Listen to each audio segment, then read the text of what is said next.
Next है epilepsy, aura begins in knees and essence. ठीक है, तो क्यूप्रम मेटालिकम के केस में क्या होगा कि जो एपिलेप्सी का फीलिंग आता है वो कहाँ से होगा कि उसका ऑरा जो होगा वो बिगिन होगा नीज एंड एसेंस, मतलब घुटने के पास से स्टार्ट होगा, लगेगा कि अब एपिलेप्सी हो रहा है और उसके बाद वो ऊपर की तरफ जाएगा।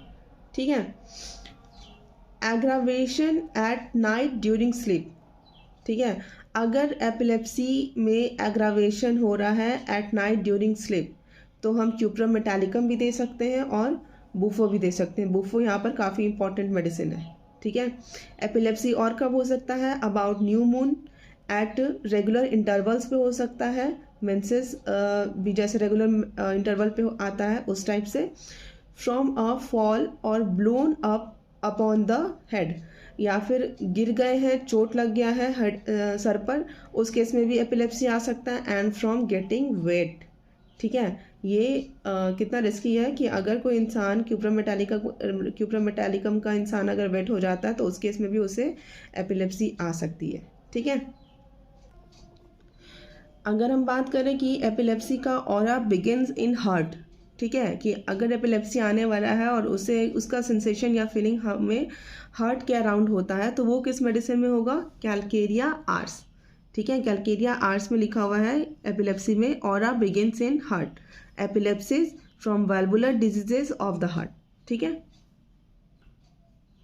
जैसे यहाँ पे मेंशन है calcarea ars, epilepsies from valvular diseases of the heart. ठीक है, सो एपिलेप्सी का जो ऑरा है वो कहाँ बिगिन होगा? In heart, in calcarea ars. ठीक है, नेक्स्ट है whooping cough, long lasting, suffocating, spasmodic cough, unable to speak, breathless, blue face, rigid, stiff, 3 attacks successively bracket में स्टैनोमेट, vomiting of solid food after regaining consciousness. ठीक है, कि अगर उसे चक्कर आ जाता है, ठीक है, मतलब बेहोश हो जाता है वो खांसते खांसते, क्योंकि खांस वोपिंग कफ में क्या आ रहा है? ब्रेथलेस हो रहा है, ब्लू फेस हो रहा है। ठीक है, सो इस केस में अगर वो अनकॉन्शियस हो जाता है तो अगर कॉन्शियस रिगेन होता है तो उसके बाद वॉमिटिंग ऑफ सॉलिड फूड होगा क्यूप्रमेट में। ठीक है, ब्रैकेट में कैन, कैटालेप्टिक स्पैज्म विथ ईच पैरोक्सिज्म। कैटालेप्टिक का मतलब क्या हुआ? बेहोश होना या सीजर आना, विथ ईच पैरोक्सिज्म। ठीक है, जब जब खांसेगा, जब जब कफ का वुपिंग कफ का अटैक होगा तब उसे कैटालेप्टिक स्पैज्म आ सकता है। ठीक है, फिर यहाँ लिखा हुआ है after pains severe distressing in calves and soles. After pains का मतलब क्या हुआ यहाँ? यानी आफ्टर लेबर। ठीक है, आफ्टर लेबर क्या होगा? Severe distressing in calves and soles, calves और सोल्स में जो है उनको प्रॉब्लम होगा, पेन होगा, सीवियर पेन होगा। ठीक है, नेक्स्ट आते हैं रिलेशंस पे। रिलेशन में क्या लिखा हुआ है? कॉम्प्लीमेंट्री है क्या? कैलकेरिया। इसे हम कंपेयर कर सकते हैं आर्सेनिक और वेराट्रम एल्बम से इन कोलेरा एंड कोलेरा मॉर्बस। ठीक है, सो कोलेरा मॉर्बस के केस में हम क्यूप्रम और वेराट्रम एल्बम को भी अल्टरनेट कर सकते हैं, आर्सेनिक को भी दे सकते हैं। आर्सेनिक में भी राइस वाटर स्टूल होता है, वेराट्रम एल्बम में भी राइस वाटर स्टूल होता है। ठीक है, so arsenic and veratrum album in cholera and cholera morbus. Ipecac the vegetable analogue, so cuprum metallicum का जो वेजिटेबल एनालॉग है वो क्या है? इपिकैक। ठीक है, veratrum follows well in whooping cough and cholera. Whooping cough और कोलेरा के केस में वेराट्रम भी फॉलो कर सकते हैं, जैसे हमने यहाँ पे भी देखा आर्सेनिक एंड वेराट्रम मेंशन था यहाँ पर, आर्सेनिक एंड वेराट्रम।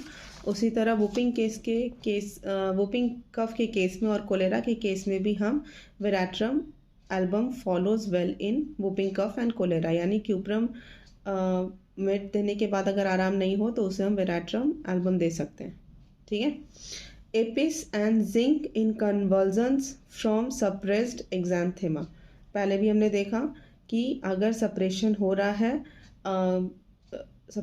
रहा है रिपरकस्ड इरप्शंस का, ठीक है, रिपरकस्ड इरप्शन यानी सप्रेस्ड इरप्शंस हैं, तो उसके कारण क्या हो रहा है? ब्रेन एफेक्शंस हो रहा था।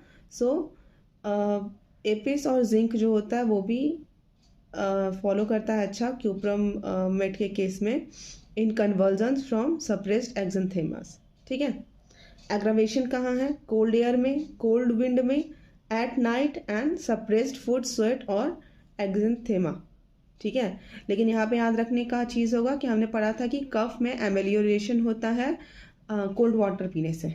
ठीक है। इसमें क्यूप्रमेट में amelioration, nausea, vomiting and cough by a swallow of cold water, यहाँ मेंशन है। नोशिया से एमेलियोरेशन होगा, वॉमिटिंग एंड कफ से एमेलियोरेशन होगा by a swallow of cold water. अगर ठंडा पानी पिएगा तो उससे आराम होगा। ठीक है। So this is all about cuprum metallicum का कंपैरेटिव स्टडी। ओके। और जितने भी कंपैरिजन के जो पॉइंट्स मैंने बोले उसे मैं इंस्टा पर अपलोड कर दूंगी, आप देख लेना वहाँ से। Okay, thank you.